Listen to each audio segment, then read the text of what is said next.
Captain Marcus Reed stood in the commandant's office at Fort Laramie, holding orders that would force him to choose between his sworn duty and the only person who had made him feel human in 7 years of frontier service.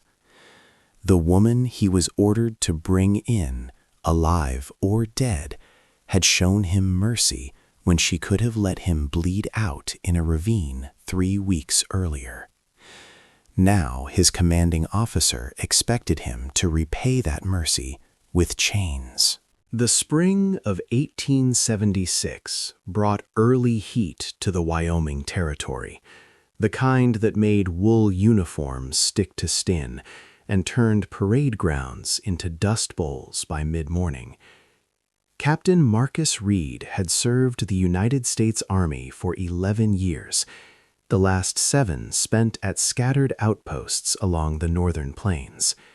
He was 33 years old, lean from years of hard riding, his face weathered by wind and sun into permanent lines around his eyes. Other officers respected him because he kept his men alive, followed orders without complaint, and never drank himself into the kind of trouble that plagued so many frontier soldiers. But respect was not the same as understanding.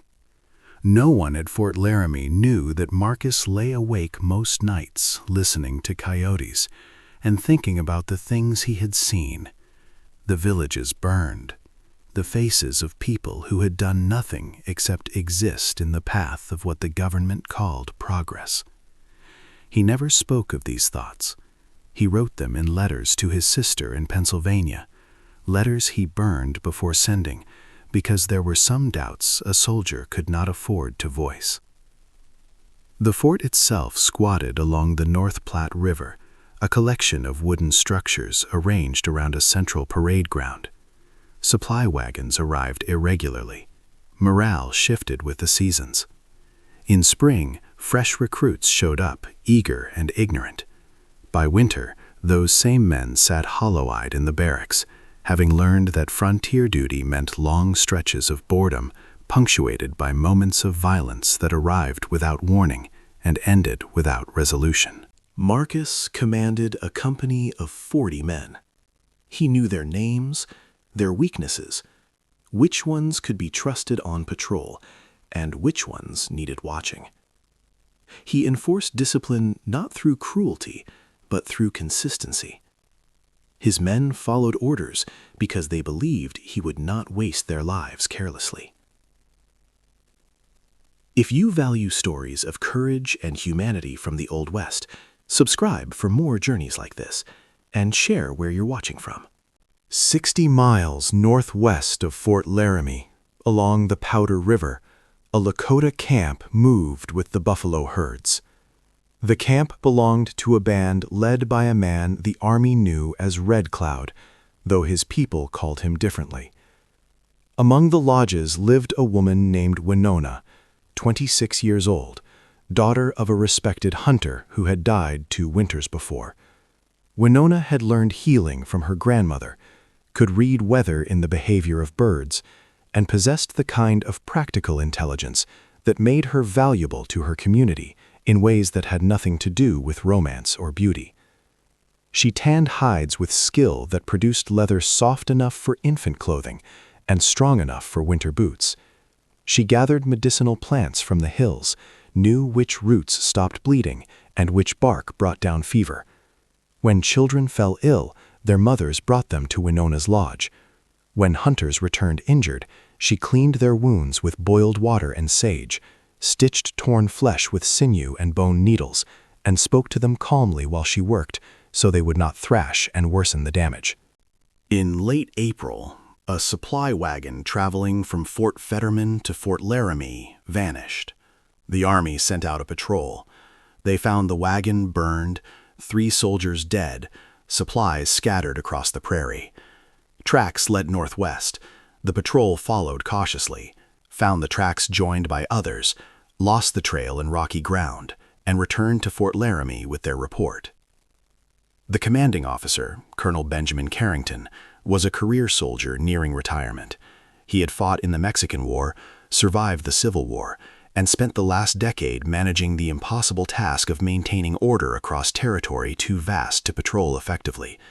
He was not a cruel man, but he was tired, and tired men made decisions based on expediency rather than justice. Carrington called Marcus into his office 3 days after the patrol returned.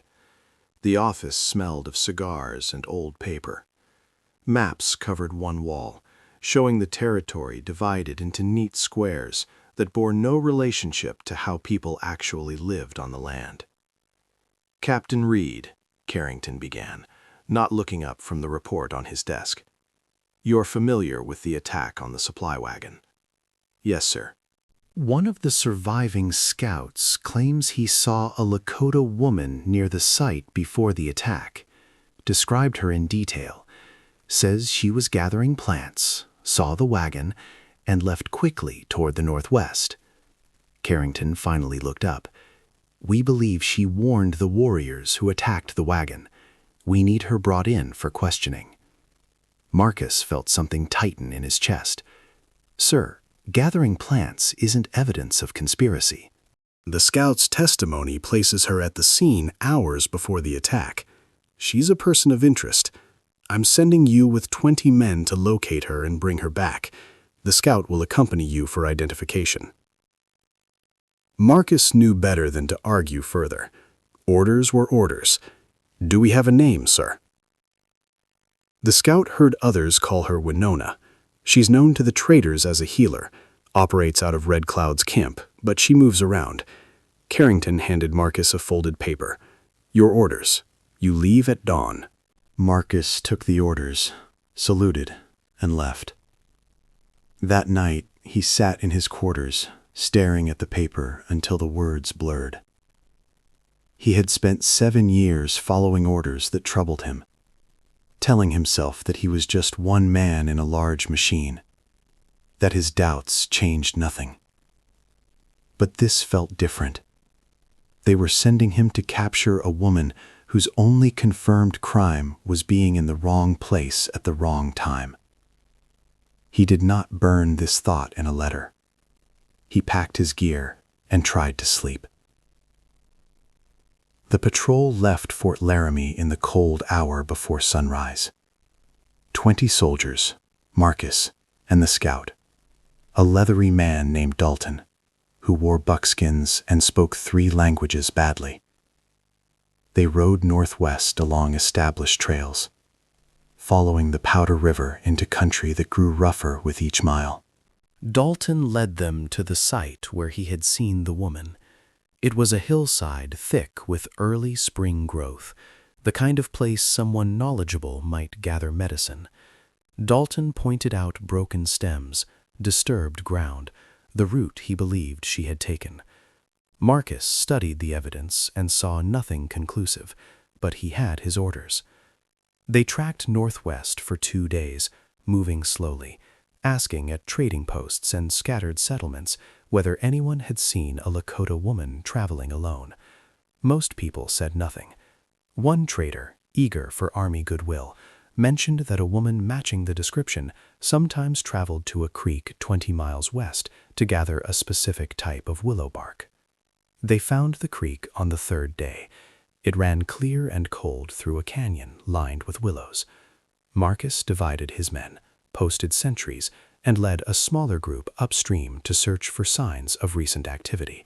They found a place where someone had stripped bark recently, the white wood beneath still fresh. That afternoon, while Marcus was examining the willows, his horse spooked. He turned to calm the animal and saw a rattlesnake coiled in the rocks 10 feet away. He froze. The snake watched him, tongue flicking, body tensed. Marcus knew rattlesnakes. You moved slowly, gave them space, let them retreat. He began to step backward carefully. His boot caught on a root. He stumbled. The horse panicked fully, reared and bolted. Marcus fell hard, his head striking rock, pain exploding white behind his eyes. He woke to hands touching his face. His vision swam. He tried to sit up, and firm pressure pushed him back down. A woman's voice spoke in Lakota, low and calm. He could not understand the words, but the tone was clear. Be still. He blinked until his vision cleared. A Lakota woman knelt beside him, examining the wound on his head. She wore a simple deerskin dress, her long dark hair pulled back and tied with leather cord. Her hands moved with confidence, checking his skull for fractures, her fingers gentle but thorough. She met his eyes briefly. Hers were dark brown, steady, showing neither fear nor hostility. She spoke again in Lakota, then switched to halting English. You hit head. Bad. Need to stop blood. Marcus tried to assess his situation through the pounding in his skull.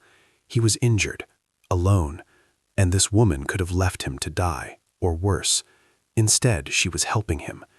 My men, he managed. Nearby. I know. They will find you soon.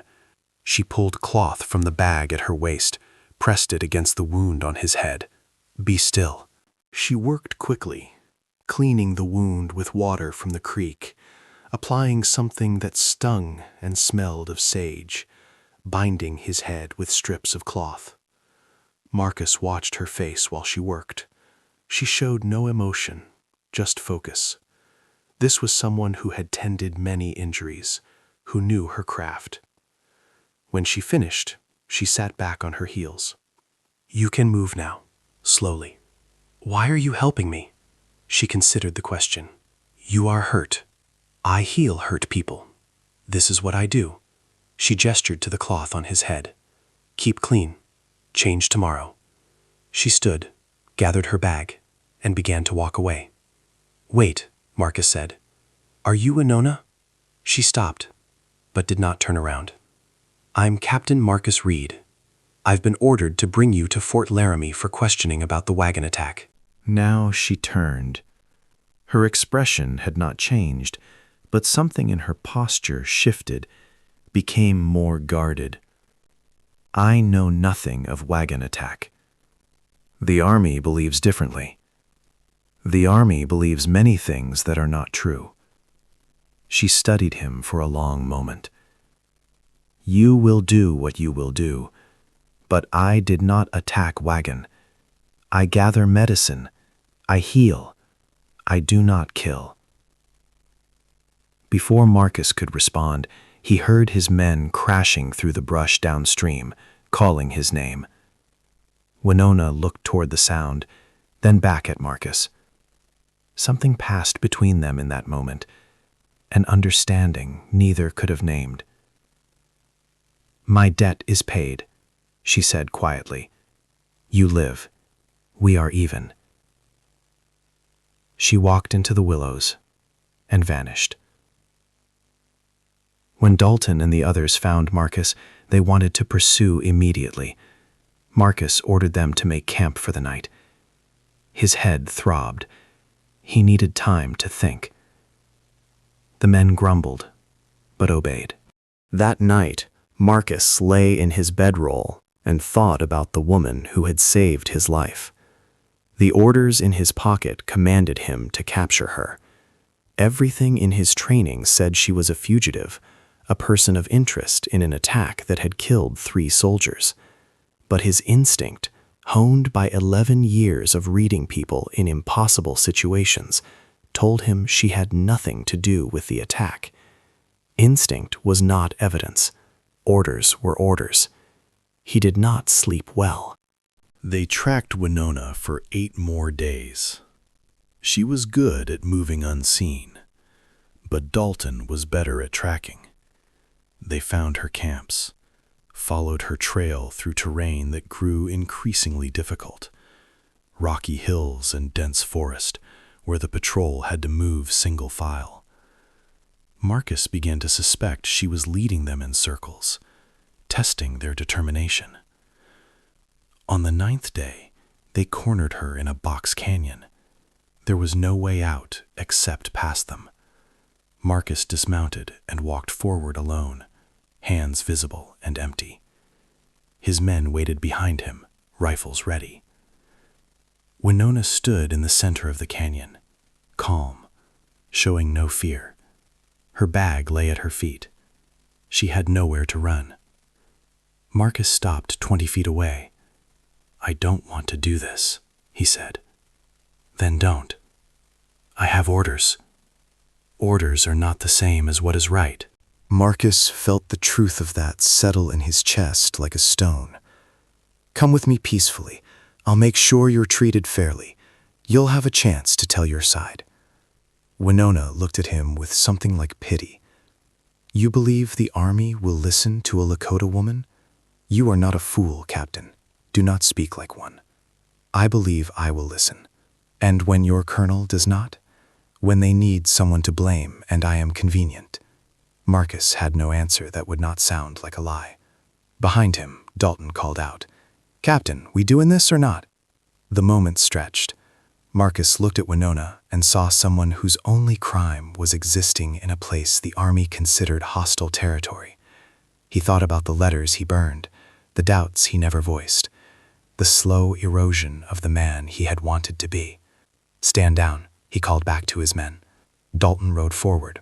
"Sir, I said stand down. This woman is a healer, not a warrior. She's not involved in the attack. The scout's testimony." "The scout saw her gathering plants. That's all. We're not arresting people for gathering plants." Marcus kept his voice level, authoritative, the voice of an officer who would not be questioned. Dalton looked between Marcus and Winona, clearly frustrated. "The colonel ain't gonna like this." "I'll deal with the colonel. Make camp. We head back to Fort Laramie in the morning." The men dispersed slowly, uncertain. Marcus turned back to Winona. She watched him with an expression he could not read. "Thank you," she said quietly. "Don't thank me yet. This just delays things. They'll send someone else. Perhaps. But today you chose right over easy. That matters." She picked up her bag and walked past him, out of the canyon, moving with the confidence of someone who knew these hills better than any map. Marcus watched her go and felt the ground shift beneath everything he had built his life on. Colonel Carrington was indeed displeased. He dressed Marcus down in front of the other officers, questioned his judgment, suggested his injury had affected his reasoning.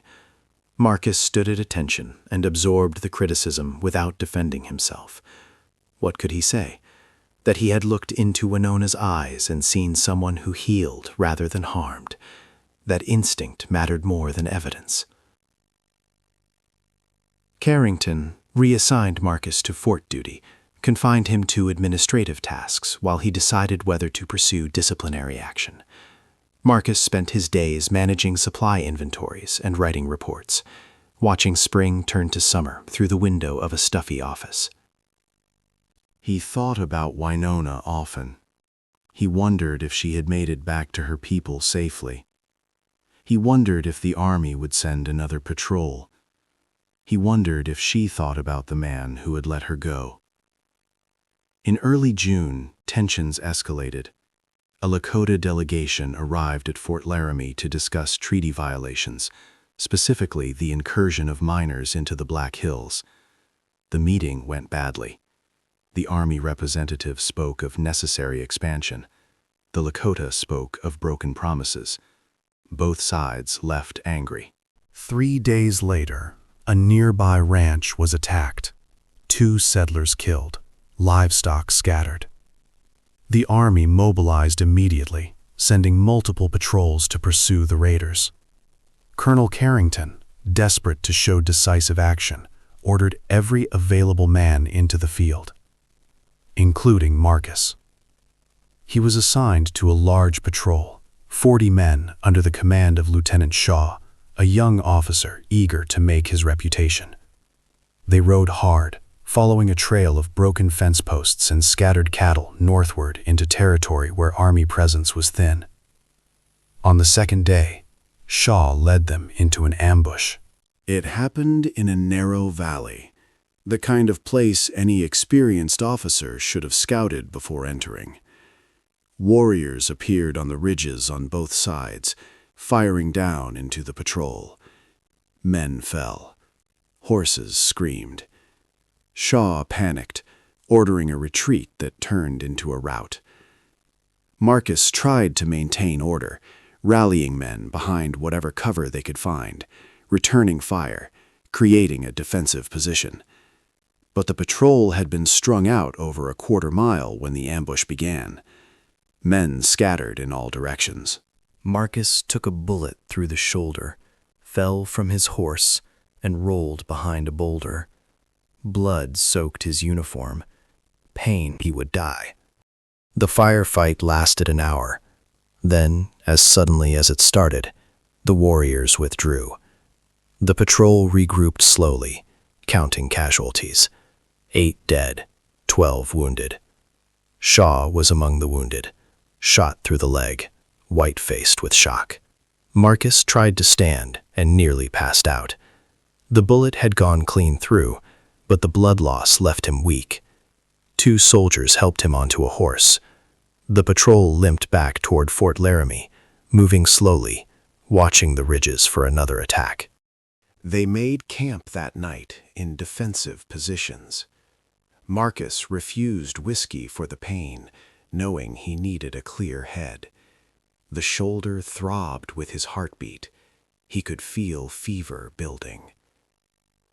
Sometime after midnight, he woke to a hand over his mouth. He tried to struggle, and a familiar voice whispered in English, "Be still, it's me." Winona crouched beside him in the darkness.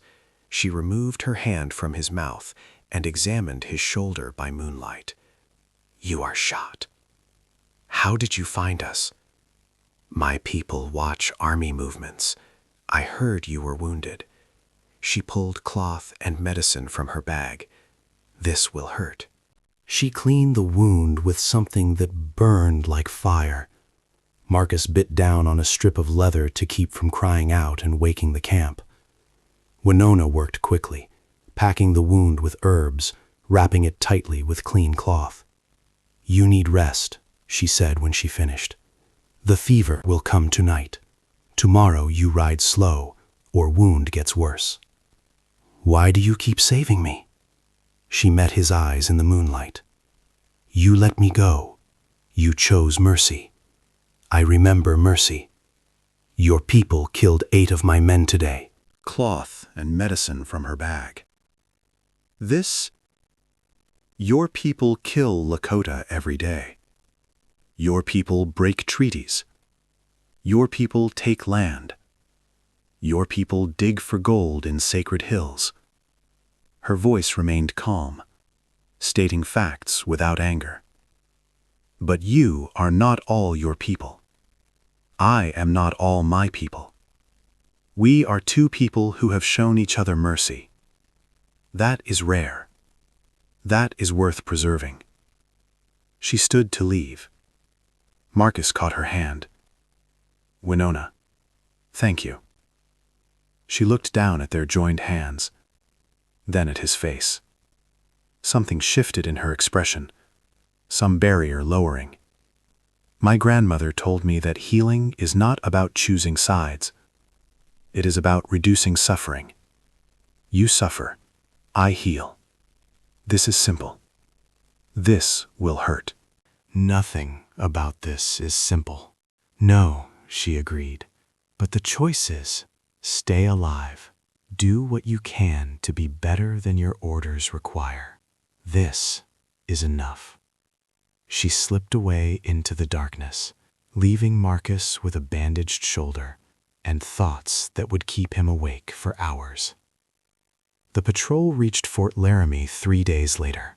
Marcus reported to the fort doctor, who examined his shoulder and expressed surprise at the quality of the field dressing.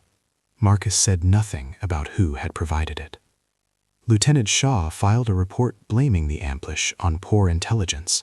Colonel Carrington filed a report blaming the ambush on increasing Lakota aggression. "Nothing about this is simple." "No," she agreed, "but the choice is, stay alive. Do what you can to be better than your orders require. This is enough." She slipped away into the darkness, leaving Marcus with a bandaged shoulder and thoughts that would keep him awake for hours. The patrol reached Fort Laramie 3 days later. Marcus reported to the fort doctor, who examined his shoulder and expressed surprise at the quality of the field dressing. Marcus said nothing about who had provided it. Lieutenant Shaw filed a report blaming the ambush on poor intelligence. Colonel Carrington filed a report blaming the ambush on increasing Lakota aggression. Marcus waited for orders that did not come. His shoulder healed slowly. He remained on administrative duty. He felt like a man standing on a platform, watching trains depart for destinations he could not reach. In late June, news arrived. Custer and his immediate command had been wiped out. Over 200 soldiers dead. The battle had been devastating. The army reeled. Politicians in Washington demanded accountability and revenge.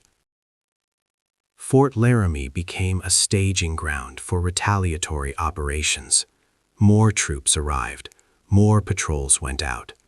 The Lakota bands scattered, seeking safety in remote territory.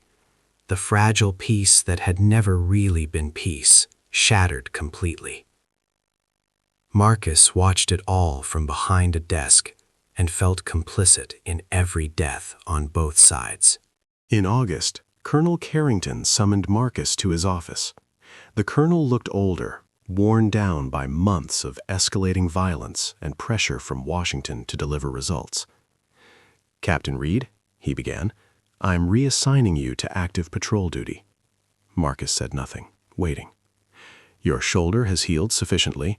Lieutenant Shaw speaks highly of your conduct during the ambush. I'm putting you in command of a special detail. 40 men, well-armed, experienced. Your objective is to locate and pacify hostile Lakota bands operating in the Powder River region. Pacify, sir. Bring them in to the reservation, by force if necessary." Carrington handed Marcus new orders. "The War Department wants this territory secured before winter. That means removing all hostile elements. You depart in 3 days." Marcus took the orders. They felt heavy in his hand, weighted with implications he could not ignore. "Sir, many of these bands are not hostile. They're simply trying to live according to the treaties we signed." "The treaties are void. Congress has declared them null. The Lakota have made their choice by resisting relocation. We are now enforcing federal policy." Carrington's voice softened slightly. "Marcus, I know you have reservations, but this is bigger than your conscience or mine. This is the policy of the United States government. We are soldiers. We follow orders." Marcus stood at attention, orders in hand, and felt the platform beneath him crumble. He could refuse. He could resign his commission. He could walk away from 11 years of service, from the structure that had defined his adult life, from the only profession he knew. But walking away would not stop what was happening. Another officer would take his command. The patrols would still go out. The bands would still be hunted. His absence would change nothing except his own complicity. Or he could lead the patrol and do what Winona had suggested, be better than his orders required, find ways to reduce suffering rather than increase it. "I'll need time to select my men carefully, sir." Carrington nodded, dismissing him. Marcus walked out into August heat and wondered if Winona was still alive, if she was safe, if she knew what was coming. "The treaties are void. Congress has declared them null. The Lakota have made their choice by resisting relocation. We are now enforcing federal policy." Carrington's voice softened slightly. "Marcus, I know you have reservations, but this is bigger than your conscience or mine. This is the policy of the United States government. We are soldiers. We follow orders." Marcus stood at attention, orders in hand, and felt the platform beneath him crumble. He could refuse. He could resign his commission. He could walk away from 11 years of service, from the structure that had defined his adult life, from the only profession he knew. But walking away would not stop what was happening. Another officer would take his command. The patrols would still go out. The bands would still be hunted. His absence would change nothing except his own complicity. Or he could lead the patrol and do what Winona had suggested, be better than his orders required, find ways to reduce suffering rather than increase it. I'll need time to select my men carefully, sir. Carrington nodded, dismissing him. Marcus walked out into August heat and wondered if Winona was still alive, if she was safe, if she knew what was coming. He lowered the field glasses. Dalton watched him carefully.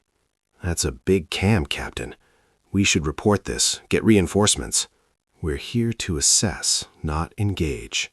Marcus kept his voice neutral. "Make camp. We'll observe for 2 days, map their positions, determine if they're hostile or just trying to avoid contact." Dalton looked skeptical but said nothing. They made camp in a hidden draw a mile from the Lakota village. Marcus posted sentries and told his men to stay quiet and out of sight. That night, he lay awake staring at stars and thinking about the orders in his pack that required him to record all Lakota positions immediately.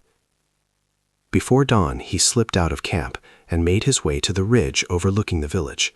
The sun rose slowly, painting the sky orange and pink. Marcus watched smoke begin to rise from lodge fires as the camp woke. He did not see Winona immediately.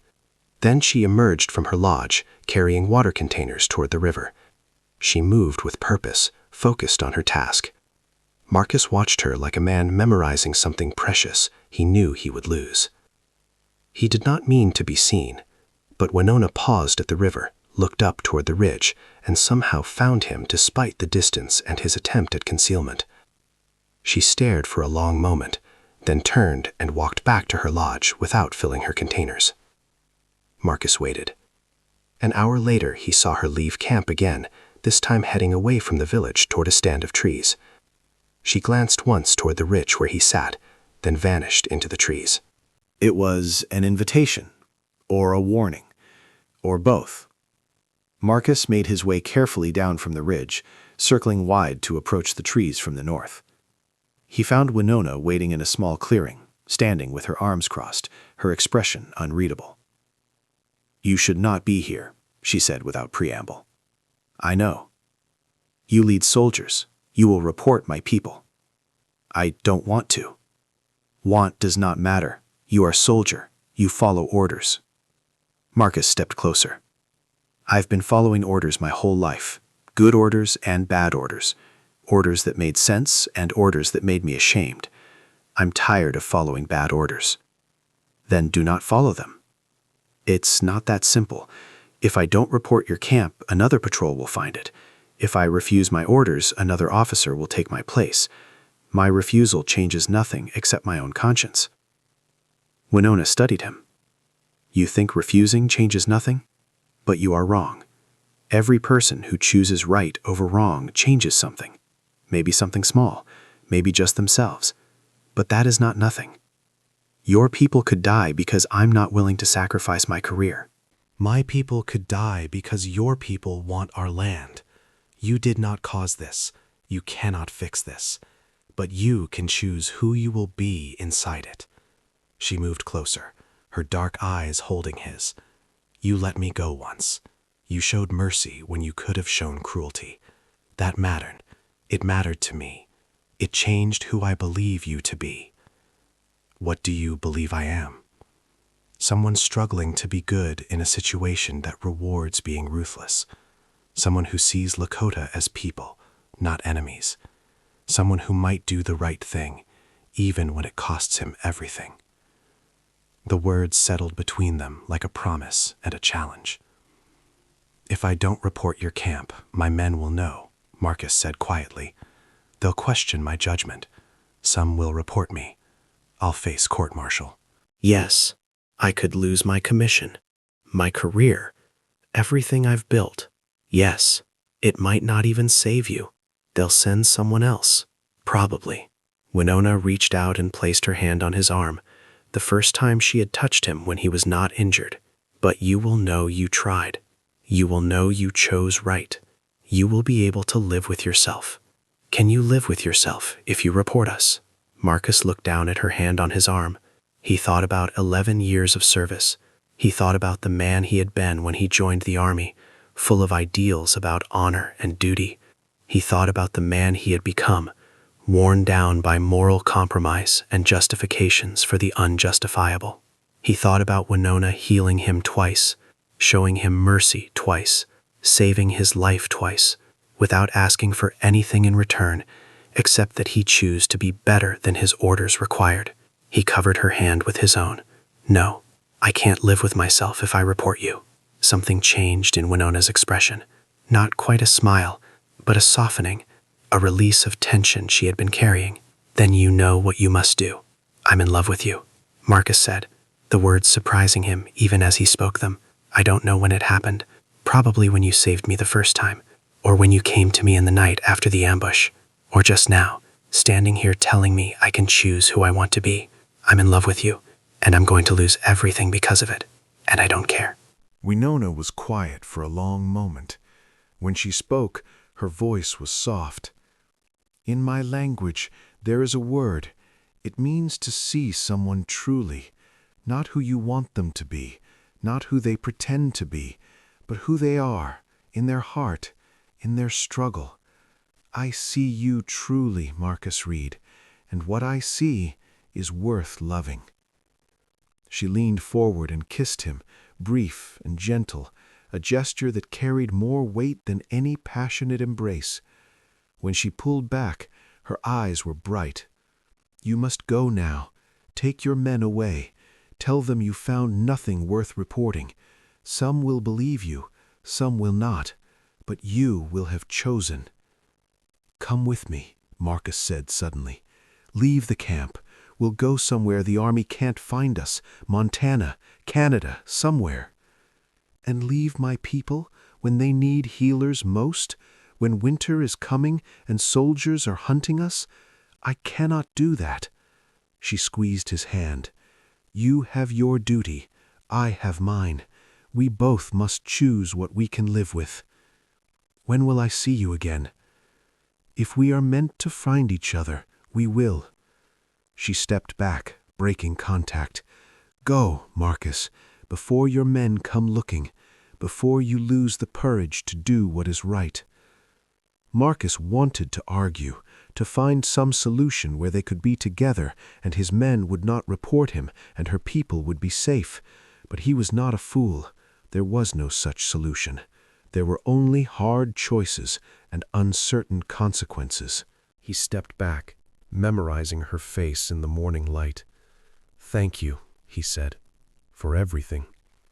Thank you for choosing right." He turned and walked away, forcing himself not to look back.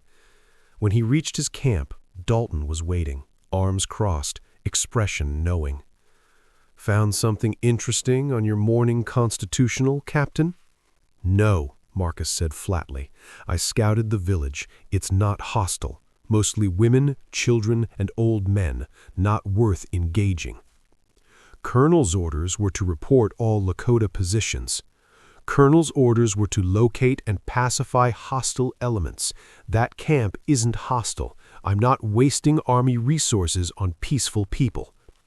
Dalton spat into the dust. Some of the men might have a different opinion on what should be reported. The men follow my orders. If they have a problem with my command decisions, they can file a report when we return to Fort Laramie. Marcus met Dalton's gaze steadily. "Are we clear?" "Clear as mud, Captain." Marcus gave the order to break camp and move out. They rode south, away from Winona's village, away from everything Marcus had spent 11 years building. He did not know what waited for him at Fort Laramie. He did not know if his decision would save anyone. He only knew he had chosen who he wanted to be. The patrol returned to Fort Laramie in late September. Marcus filed his report, carefully documenting the camps he had found, accurately describing them as non-hostile and recommending they be left alone until winter forced them toward the reservations naturally.